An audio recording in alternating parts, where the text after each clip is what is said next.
guys, what's up? Shadowlands back for another video. Today I'm going to be showing you guys some stuff on Pokemon Go, and I have something interesting here for you guys to see about a theory on how sometimes Pokemon behave weirdly when you're searching for something using the radar. So first of all, I'm just going to draw us a very simple field. This is just a simple grass field. We're going to assume it's massive, so this is going to cover an incredibly large area. Now, the idea of today's video is that we're going to be looking at what happens when Pokemon seem to disappear and what actually happens, or at least my theory on what actually happens when something like this comes about. So we're going to give this a shot, and so we're going to first say, okay, we have a Krabby, so I'm going to draw us a small Krabby. We have a Krabby right here. This is a Krabby. It's delicious. We love our little Krabby.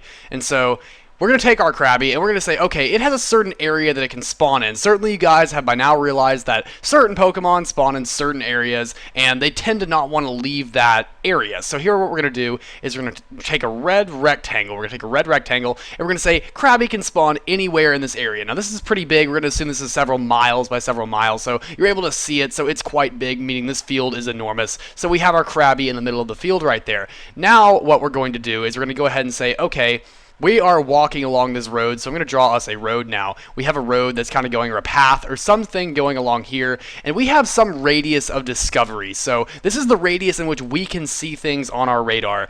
This is going to be, okay, this is our radius originally. We're going to sit right here, and I'm actually going to copy that so that I can paste it. And so as we're walking, we can't initially see that right here. So we can't see what the where the Krabby is right now. We cannot see that. And so as we're walking along here, we're getting a little bit closer, and maybe our radius is a little bit bigger than that. We're walking off the path or something, but you're going to notice as I go through here, my radius begins to overlap with that field.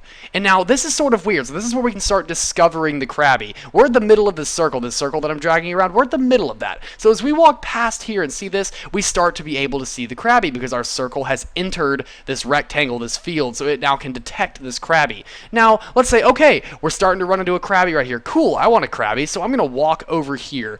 But let's say, okay, this is kind of bizarre. So we're now coming across this field. We're looking for Krabby. We're getting closer and closer and closer and closer, but we're starting to leave this rectangle. And it looks like we're getting closer because we are technically getting closer to the Krabby. We're getting closer to the thing we want to catch going this way. But then all of a sudden, when we get to about right here, it just disappears. It goes from being right here where it's like 2 steps away on our radar. It looks super close, and then all of a sudden it disappears, and it's gone. And we can't see it anymore.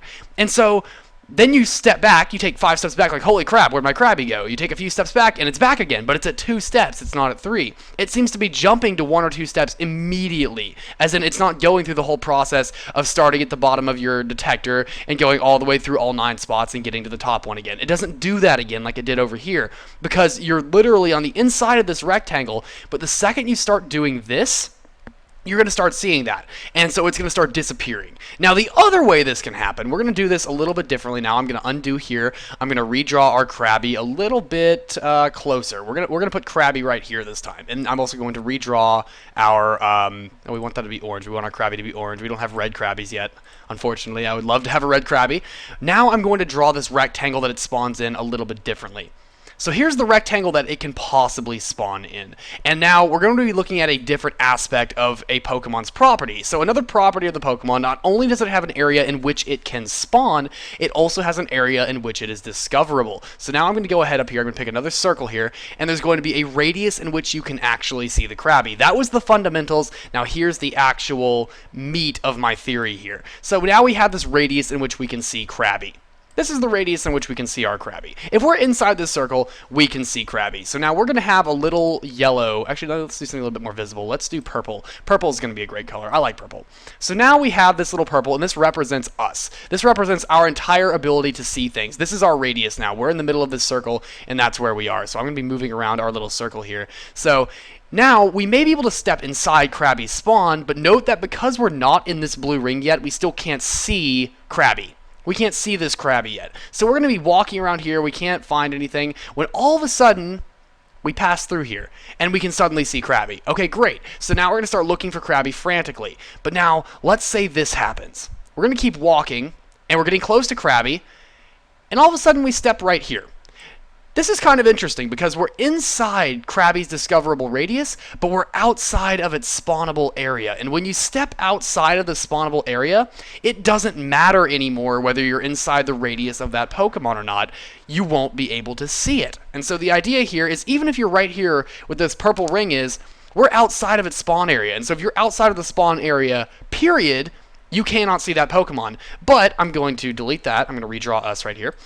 But the second we step back inside it like this, we're able to see Krabby again, and it's going to jump immediately to 2 steps, or 1 step or something. It will not start at 3 steps, or maybe it'll start really, really high up on our indicator of how close we are relative to different Pokemon. So that's going to make it very, very easy to tell how close you actually are, and if you're stepping outside of its boundary. This is very, very useful for discovering where Pokemon spawn. So if you're trying to find, say, a Vulpix, for example, there's a field near my house, and there's a building in that field. Vulpixes tend, for me, to spawn around that building. So for me, this red square is probably quite a bit smaller, but it spawns in this area. But if you go too far away from that building, if you come anywhere near that building, you're going to immediately go to a 2, maybe a 3 step on the Vulpix. You're going to start immediately right there. It won't start at the bottom of your list. As soon as it's discoverable, it will be there. So keep in mind, the difference here, this blue ring here is the ring in which you can see Krabby. The ring in which you can see the Pokemon you're wanting to catch. The red one is the possible area in which it can spawn. And that doesn't have to be in the middle of it. It doesn't have to be in the middle of the field here. It can be off in the corner. We could have Krabby. Let me get orange for our Krabby here. Oh no, that's changing our color. We don't want to do that. So we're going to switch off shapes here, and we're going to go orange again. Our Krabby could spawn here. Our Krabby could spawn here. Our Krabby could spawn in the very corner, and we could be in the opposite corner, and we know Krabby spawn here, but never see it because we don't walk to the opposite corner. So if you're aware that a Pokemon spawns in a certain area, it's going to be beneficial for you if you go and you check every sort of corner of that. And now, I'm doing this very abstractly. The Pokemon's range of discovery, this range of discovery here where it can spawn, a little bit different. Not its radius of discovery, that's different. This range of discovery I'm talking about is the range in which it can spawn. That's what this red rectangle is right here. This can vary. It doesn't have to be a rectangle. It could be a triangle. It could be a trapezoid. I don't care what it is. It's just a range in which this Pokemon can spawn, and that's what you're looking for. So I'm going to conclude my video here, guys. This is my theory on why sometimes Pokemon trackers behave very erratically, or not in the way they seem to be, where you might immediately go from 2 Pokemon steps in order to go straight from a 2 to a 0, or it might just disappear off your chart, or it may jump back really far. It's because of this range of spawning that you may be stepping in and out of, and it may not be working very well for you. So you may still be inside this radius here, but you may be outside of this spawnable discovery area. This is the discovery area right here, whereas this is the range in which you can actually see it and catch it, potentially. Anyway, thank you guys for watching. Please rate, comment, subscribe, and I will see you guys in the next video. Shadowlance out.